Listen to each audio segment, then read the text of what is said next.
अस्सलाम वालेकुम रहमतुल्लाहि वबरकातुहू। आप देख रहे हैं टॉप 10 विद GNM और मैं हूं गुलाम नबी मदनी। दुनिया भर से आज की 10 बड़ी और इंतहाई अहम खबरें जिन पर आज हम बात कर रहे हैं।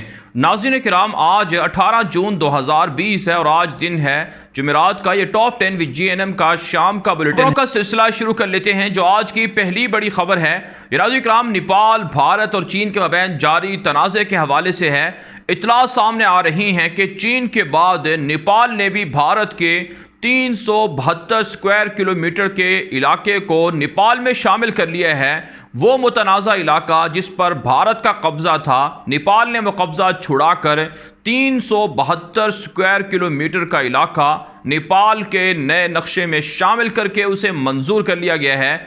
नाज़रीन किराम, काला पानी, लिपो लेक और इसी तरह से एक और मुतनाज़ा इलाका, ये 3 ऐसी जगह हैं जिन पर भारत का कब्ज़ा था लेकिन नेपाल ने अब यह कब्ज़ा छुड़ा लिया है। इस पर भारत और नेपाल के मबैन एक बड़ी लड़ाई का खदशा बढ़ चुका है।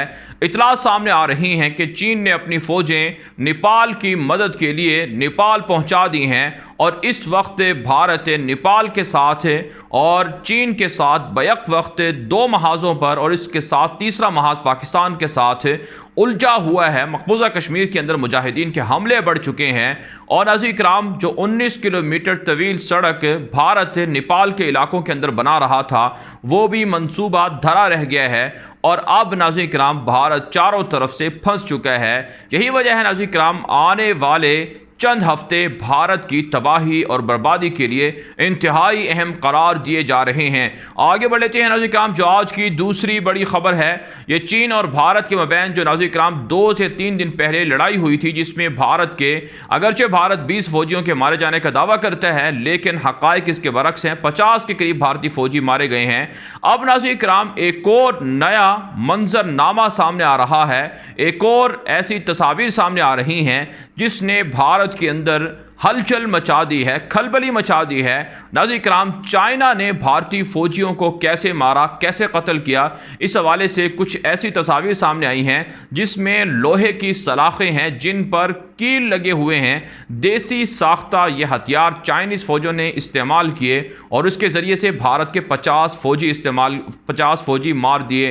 नाज़रीन किराम, सोशल मीडिया पर जब ये तस्वीर वायरल हुई तो भारत के लोग सवाल कर रहे हैं कि चीन के लोगों ने इतना जुल्म भारतीय फौजियों पर क्यों किया कि उन्हें कील लगी हुई लोहे की सलाखों के जरिए से मारा पीटा गया और फिर उन पर तशद्दुद करके उनको हलाक कर दिया गया।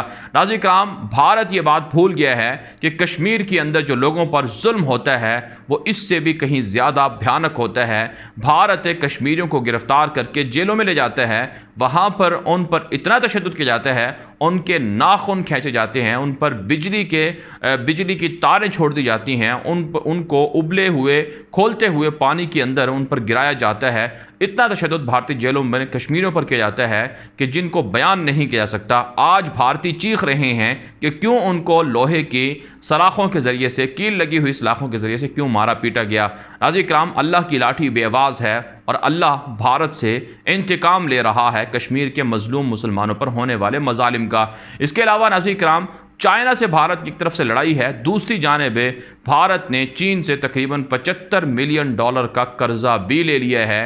फिर भी भारत की मोदी दहशतगर्द हुकूमत अवाम को बेवकूफ़ बना रही है कि उसने भारत के टुकड़े या भारत को चाइना के हाथों नहीं फ़रोख्त किया या फिर नेपाल के हाथों फ़रोख्त नहीं किया। आगे बढ़ लेते हैं नाज़रीन किराम, जो आज की तीसरी बड़ी खबर है ये अफ़गानिस्तान से है। अफ़गानिस्तान के अंदर तालिबान ने आज फिर बड़ी कार्रवाइयाँ की हैं। तकरीबन आज 24 घंटे के अंदर तालिबान ने 25 से ज़ायद एहलकारों को काबुल फ़ौज के मारा है।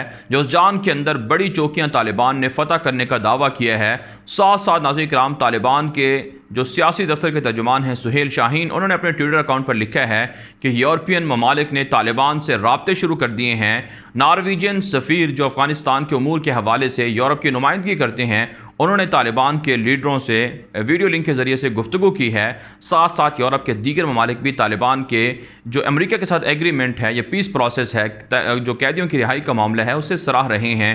नाज़रीन किराम, यूरोप के ममालिक के इस बात को समझ चुके हैं कि फ्यूचर में अफ़गानिस्तान के हुक्मरान तालिबान होंगे, लिहाजा उनके साथ अच्छे ताल्लुकात बनाए जाएँ ताकि मुस्तक़बिल में सफारतकारी के मौके मैसर आ सकें। साथ साथ जो इन्वेस्टमेंट है बाहमी ताल्लुकात हैं उनको अभी से बनाना और अच्छी तरह से मजबूत करना शुरू कर दिया जाए। इसे आप तालिबान की जीत नहीं कहेंगे तो फिर क्या कहेंगे।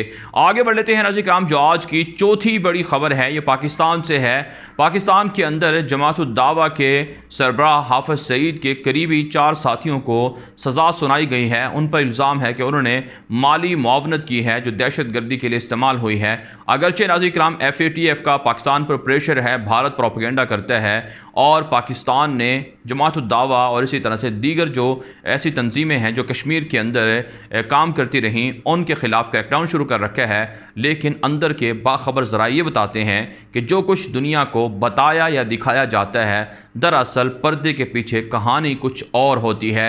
आप समझ गए होंगे कि मेरी मुराद क्या है। आगे बढ़ लेते हैं नाज़रीन किराम, जो आज की 5वीं बड़ी खबर है ये नाज़रीन किराम तुर्की से है। तुर्की ने शाम के अंदर, इराक़ के अंदर, लीबिया के अंदर जो दहशत गर्द हैं उनके ख़िलाफ़ ऑपरेशन शुरू कर रखे हैं जिस पर अरबों को बिलखुसूस मुत्तहिदा इमारात और सऊदी अरब को फ़िक्र लाहिक है कि कहीं तैयब उर्दगान मुत्तहिदा इमारात और सऊदी अरब पर कब्ज़े के लिए बड़ी जंग ना शुरू कर दें। इसके अलावा नाज़रीन किराम अंदर की खबर ये है कि तुर्की के सदर रजब तैयब उर्दगान 2023 से पहले खिलाफत उस्मानिया को एक तरह से अमलन ज़िंदा करना चाहते हैं और शाम के अंदर, इराक़ के अंदर, लीबिया के अंदर और अफ्रीकी ममालिक के अंदर जो तुर्की के सदर रजब तैयब उर्दगान की पेशकदमी है इसका सबसे बड़ा हदफ यही है। आगे बढ़ लेते हैं नाज़रीन किराम, जो आज की 6ठी बड़ी खबर है ये ईरान से है। ईरान ने बाहरी मशकों के दौरान तवील और करीब फासले तक मार करने वाले नए क्रूज़ मिज़ाइल का तजर्बा किया है जो 250 से 350 किलोमीटर तक अहदाफ को टारगेट कर सकता है। नाज़रीन किराम ईरान ने तकरीबन मई के अंदर इसी तरह की बाहरी मशकें शुरू की थीं खलीज अरबी के अंदर, लेकिन अपने ही मिज़ाइल से ईरान ने तकरीबन अपने 40 के करीब मशकों में शामिल फ़ौजियों को मार डाला था। उसके बाद ये पहली मशक है, लेकिन इस पर अक़वाम मुत्तहिदा ने, यूरोपीय मालिक ने, अमरीका ने तशवीश का इजहार किया है कि ईरान के पास तवील और करीब फासले वाले मिज़ाइल हैं जो ख़तरनाक हैं जिनसे ख़ित्ते के अंदर बदअमनी बढ़ सकती है। ताहम ईरान इसे अपनी दिफा के लिए इसे ज़रूरी करार देते हैं। शाम के अंदर, इराक़ के अंदर नाज़रीन किराम ईरान ने इसी तरह के मिज़ाइल इस्तेमाल किए हैं। आज तक कोई मिज़ाइल ईरान की जानिब से इसराइल पर बराह रास्त नहीं दागा गया है। हालांकि ईरान के पास इतनी बड़ी रेंज का मिज़ाइल है जो इसराइल को तबाह बर्बाद कर सकता है। आगे बढ़ लेते हैं नाज़रीन किराम, जो आज की 7वीं बड़ी खबर है ये नाज़रीन किराम फ़लस्तीन के और इसराइल के दरमियान कशीदगी के हवाले से है। उर्दन के वज़ीर ख़ारजा ने हंगामी दौरा किया है फ़लस्तीन का। फ़लस्तीनी सदर महमूद अब्बास से बातचीत हुई है। उर्दन ने और फ़लस्तीन ने इत्तेफाक किया है कि इसराइल के जो मंसूबे हैं इंज़माम के फ़लस्तीनी इलाकों पर कब्ज़े के, यहूदी बस्तियों को इसराइल में ज़म करने के, इनके ख़िलाफ़ मुश्तरका तौर पर लड़ा जाएगा। यूं नाज़रीन किराम फ़लस्तीन और उर्दन ने मुश्तरका तौर पर 1967 की अरब इसराइल जंग की तरह इत्तेफाक कर लिया है कि फ़ैसला कुन कार्रवाई इसराइल के ख़िलाफ़ शुरू की जाएगी। इसके अलावा नाज़रीन किराम इतराज़ सामने आ रही हैं कि नेतन्याहू को अंदरून खाना भी बड़ी तनकीद का सामना है। कुछ बड़े पैमाने पर यहूदी बल्कि उनके अपने इत्तेहादी भी नेतन्याहू के इस मंसूबे के ख़िलाफ़ हैं कि अभी ये वक्त मुनासिब नहीं है, इससे इसराइल की सलामती को ख़तरात लाहिक हो सकते हैं। आगे बढ़ लेते हैं नाज़रीन किराम, जो आज की 8वीं बड़ी खबर है ये नाज़रीन किराम यमन से है। यमन के अंदर जो जनूबी यमन तकसीम हो रहा है, मुत्तहिदा अरब इमारात वहाँ यमन के 2 हिस्से करवाने में शरीक है और यमन के जनूबी इलाकों पर मुश्तमिल एक ख़ुद मुख्तार यमन का अलग मुल्क बनाना चाहता है।